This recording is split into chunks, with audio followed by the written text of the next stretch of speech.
Hi ma'am, ఈ మధ్య కాలంలో లేజర్స్ అనేవి కాస్మెటిక్ గైనకాలజీలో బాగా ఎక్కువగా వినపడుతున్నాయి. దాని గురించి కొంచెం ఎక్స్ప్లెయిన్ చేస్తారా?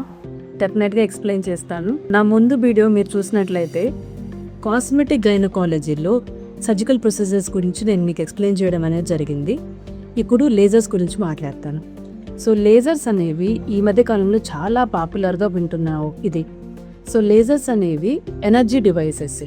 సో ఈ ఎనర్జీ డివైసెస్ యూజ్ చేసి కాస్మెటిక్ పర్పస్కి, అంటే వెజైనా వాల్స్లో ఏమైనా ప్రాబ్లం ఉన్నా, లేకపోతే లేబియాలో ఏదైనా ప్రాబ్లం ఉన్నా ఈ ఎనర్జీ డివైసెస్ యూజ్ చేసి అది కరెక్ట్ చేయడం జరుగుతుంది.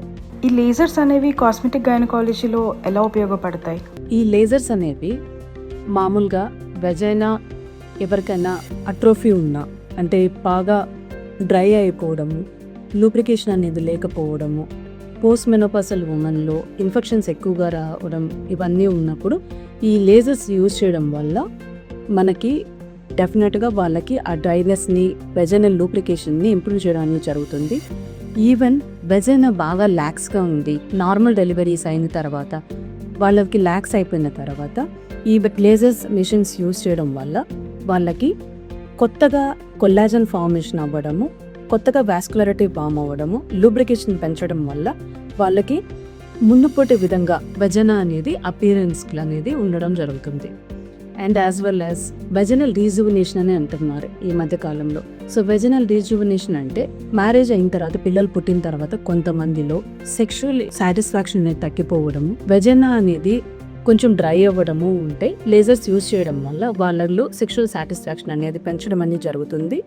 అండ్ యాజ్ వెల్ యాజ్ వాళ్ళకి లూబ్రికేషన్స్ అని కూడా పెరగడం వల్ల వాళ్ళకి కొంచెం సెక్స్లో పార్టిసిపేట్ చేసేటప్పుడు వాళ్ళకి ప్లెజర్ అనేది ఇవ్వడం జరుగుతుంది. And also stress urinary incontinence అనేది ఉంటుంది, అంటే యూరిన్ అనేది లీక్ అయిపోవడం. నార్మల్ డెలివరీస్ అయిన తర్వాత కొంతమందిలో తుమ్మినా దగ్గినా యూరిన్ లీక్ అయిపోయే వాళ్ళల్లో కూడా ఈ లేజర్స్ యూజ్ చేయడం వల్ల మనం ఈ ప్రాబ్లమ్ని మనం సాల్వ్ చేయడం అనేది జరుగుతుంది. ఈ లేజర్ వల్ల అడ్వాంటేజెస్ ఏంటి? The biggest advantage of lasers is non-surgical. It is done in OB basis. And anesthesia అనేది అసలు అవసరమే ఉండదు. మ్యాక్సిమం మేము యూజ్ చేస్తే నమ్నెస్ క్రీమ్స్ యూజ్ చేస్తాము. అండ్ రికవరీ టైం అనేది చాలా ఫాస్ట్గా ఉంటుంది. ఎవరైతే లెస్ సిమ్టమ్స్, అంటే మైల్డ్ సిమ్టమ్స్ ఉంటాయో, అంటే మైల్డ్ స్ట్రెస్ ఇన్కాంటినెన్స్ కానీ మైల్డ్ వెజైనల్ లాక్సిటీ ఉన్న వాళ్ళలో ఈ లేజర్స్ అనేది ఆప్షన్ ఇవ్వడం జరుగుతుంది. లేజర్స్లో ఎలాంటి టైప్స్ ఉంటాయి ma'am? So there is an number of lasers ఉన్నాయి మార్కెట్లో. మనం కామన్గా యూజ్ చేసే లేజర్స్ అంటే carbon dioxide laser, erbium YAG laser అని ఉంటుంది, అండ్ ఫ్రాక్షనల్ లేజర్స్ ఉంటుంది. ఇవి ఎక్కువగా కామన్గా యూజ్ చేయడం జరుగుతుంది. చాలా కంపెనీస్ చాలా లేజర్ మిషన్స్తో వస్తున్నారు. మనకి ఏది బెస్ట్, ఏది పేషెంట్కి మంచి అవుట్కమ్ ఇస్తుందో ఆ మిషన్ మనం యూజ్ చేయడం అనేది జరుగుతుంది. ఒకవేళ లేజర్ ట్రీట్మెంట్ తీసుకుంటే ఎన్ని సెషన్స్ అవసరం పడుతుంది? ఓవరాల్గా లేజర్స్ అనేది డిపెండ్స్ అపాన్ ద పేషెంట్.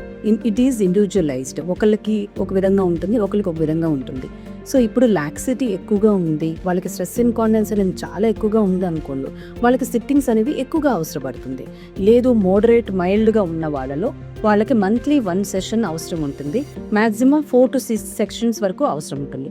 కానీ కొంతమందిలో ఈ ప్రాబ్లం అనేది ఎక్కువగా ఉన్న వాళ్ళలో మేబీ మంత్లీ 2 సెషన్స్ కూడా అవసరపడుతుంది.